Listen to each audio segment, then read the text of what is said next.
Hi guys, welcome back to yet another video. My name is Martin. I'm filming this in my storage unit today. What I do on this channel is I show off 4 books from random and I end on a key issue. I also show off books that you will not necessarily see in other comic book channels. So if obscure books are something that you want to see, please like and subscribe to this channel. I would really appreciate it. And let's just crack on. The first issue I'm going to show is Young Love, issue 116. And I was just looking at this before I started filming, and I was reading the dialogue here by this guy, this creepy guy who's looking at these two just about to have a bit of a kissy kiss. And the creepy guy is saying, "So that's the good girl, untouched, unkissed, the girl who would always be true to me." Um, and I remember years ago, my wife and I went and saw the Zodiac movie about the Zodiac killer. And this guy kind of reminds me of the Zodiac killer. Oh boy, I did not mean to go so dark so quick. But yeah, this cover is a little bit creepy. Maybe that's why I bought it. I love these romance books.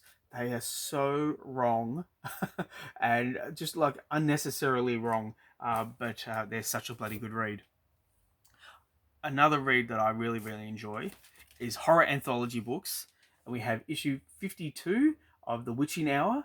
And someone's written on the back here, so it's from 1975. It's Bronze Age comic, and I bought it for that, say, $12. I just love the cover. I love this demon here, holding onto the guy's head, and obviously using him like a hand puppet. uh, with the code, with the comic code, I suppose she had to have her hand on his head.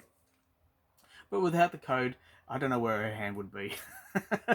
But we've got this. Obviously, it's his wife saying, "Wake up, dear. Did you fall asleep while I was shopping?" You know what? I do that all the time. My wife will come home and find me asleep on the couch, and it'll be like 11 o'clock in the morning.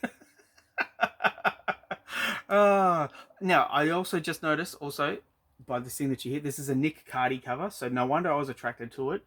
I'm a big fan of Nick Cardy, especially with his Aquaman books. Um, but yeah, I remember reading this and just having a great old time.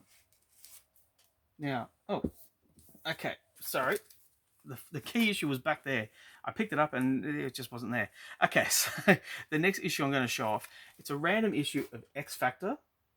It's you've got Jamie Madrox here, and he's joined Hydra, or one of his dupes has joined Hydra, and his dupes has made other dupes, who's made other dupes, and filled out the Hydra army to a drastic amount.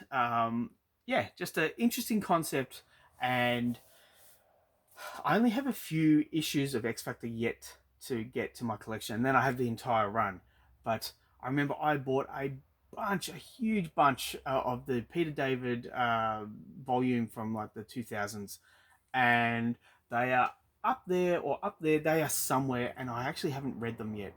Which is a real disservice because it was when I was reading it when it came out, it was a good read. Every issue was fun, but I thought I'd fill out the rest of that volume, and then I just it kind of got a little bit too much, and I thought, look, I'll put it aside because there was no real space at home. I'll put it in here, and then I'll get back to it at a certain time.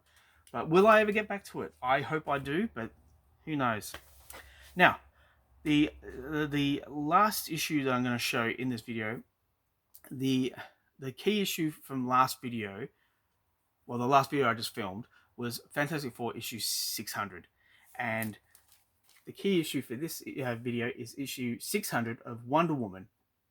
Now, I remember when this came out, and DC asked fans to write to them. So Dan Didio put out an email blast, a social media blast saying, "We want to know, do you want Wonder Woman to go back to the legacy numbering?" And yeah, they were always going to do it. There was no way that DC was going to discredit a big issue series, a big issue, a big milestone issue, and then have multiple creative teams and a thicker book and more money that fans had to pay to read it. It was never not going to happen, but it was a fun endeavor. I remember I sent a postcard because I'm a cheap bastard. I'm not going to write a letter. I'll just send a postcard. And I wrote to Dan, Wonder Woman's looking good for 600. And I drew a little picture of Wonder Woman on it. But I remember this came out when I was at my old work, and there was a guy, he was a big fan of Wonder Woman. I wasn't reading the series regularly at the time, but his name's Phil. So Phil, I still remember you, mate. But I remember Phil said, "Oh yeah, I love Wonder Woman." And I said, "Oh well, I can get you a copy of this if you like." And he's like, "Nah, I only like the TV series." This was before the movies. And I was like, "Well, if you're a Wonder Woman fan, why aren't you reading the book?" And he's like, "Oh, no, who wants to do that? That's silly."